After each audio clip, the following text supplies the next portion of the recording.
This is a story from Kazakhstan, a folk tale, and it's called The Three Daughters. And it begins in the house of an old mother who had three daughters. And when they grew up, each moved out of the house and made her own house.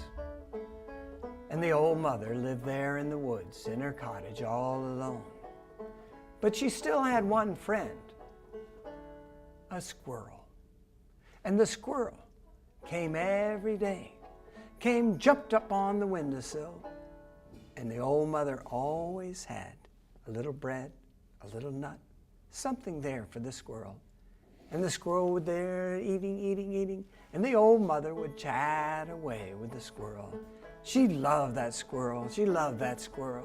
Each and every day she would put a little something on the windowsill, sit in her chair, wait for the squirrel to come, chatter away. But then one day, the squirrel came up on the windowsill, and there was nothing there to eat. And the squirrel looked at the chair where the old mother always sat, but there was no one on the chair. So for the first time, the squirrel jumped into the kitchen, looked around. Where's the old mother? Not in that room. Maybe in the next room is a small little cottage, but she was not in the next room. And in the bedroom? Yep, the old mother was sick in the bed. And the squirrel came up to the old mother and said, "Let me go for your daughters, let me go for your daughters. Tell them to run on home." And the old mother said, "Oh, don't bother my daughters. They're grown up now, they have their own lives. I'll be okay." And the day went by, and the old mother got out of bed after a while and kind of made it through the rest of the day. Now, day number 2, the squirrel jumped up again. Any food? You're right. Nope. Was the old mother in her chair? Nope. In the room there? Nope. In room number 2? Nope. In room number 3? Yep, in bed, sick again. And once again the squirrel said, "Let me go for your daughters, let me go for your daughters. Tell them to run on home." And she said, "Oh, no. My daughters are grown up. They have their own, I'll be okay." But the old mother never got out of bed that whole day. And on day number 3, the squirrel jumped up on the windowsill. Was there any food there? No. Was the mother in the room there? No. Room number 2? No. Room number 3? Yes. Sick in bed. "Let me go for your daughters, let me go for your daughters. Tell them to run on home." And this time on day number 3, the old mother said, "Oh, please, squirrel, run as fast as you can.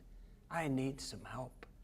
So the squirrel took off, ran, scurried through the woods, climbed up trees, went across the branches, crossed to another branch, back down, across the streams, over rocks, over leaves, run, all the way to the oldest daughter's house, knocked on the door. The oldest daughter opened the door. She was holding a big bronze tray. It gleamed in the sunlight. She had been polishing it. And there was another one on the table. And she looked at the squirrel and she said, "Yes?"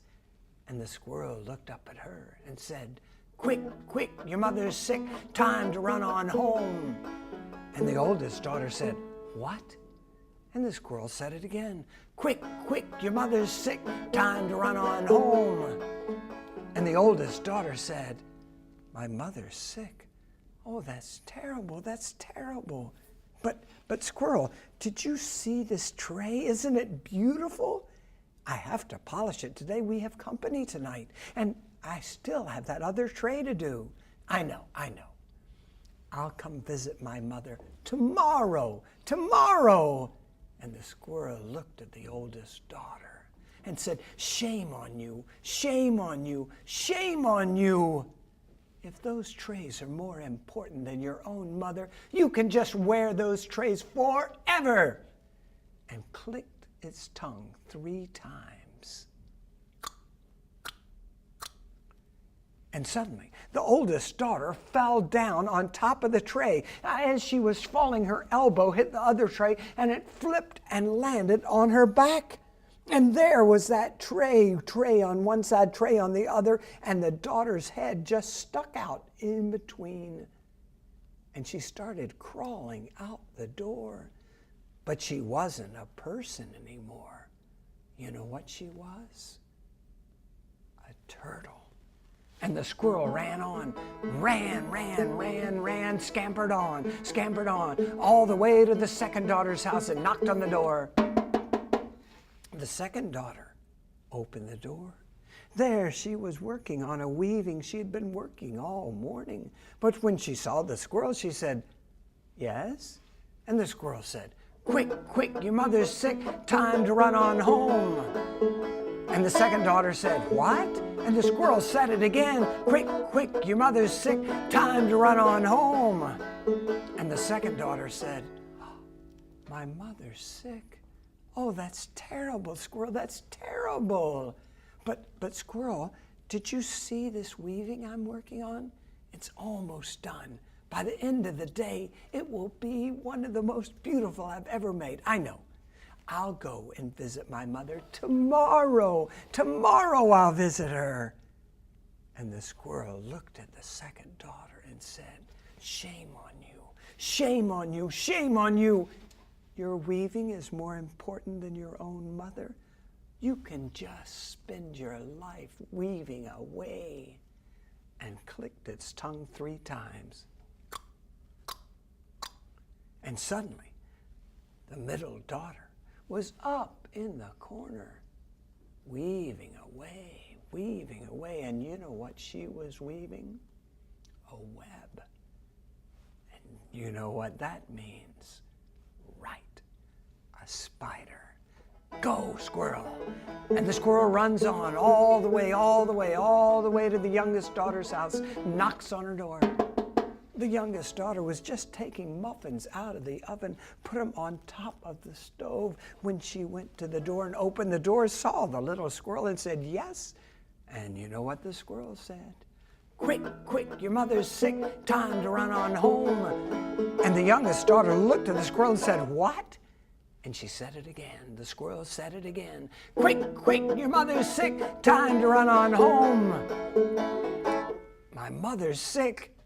And the girl went running out the door. The squirrel watched. There she went, going down the hill, through the woods. The squirrel scampered after her, scampered down. And when that squirrel got to the little house, there was the youngest daughter, buzzing here, buzzing there, buzzing here, buzzing there, making things better, smoothing out the bed, putting on some soup, making some tea, dusting off the house, straightening things up to make the whole place sweeter, and then sitting next to her mother. And the squirrel looked and smiled and said, "Oh, youngest daughter, taking care of your mother. Well, when your time comes, you will transform into something that brings sweetness all around the world." Bzzz, a honeybee.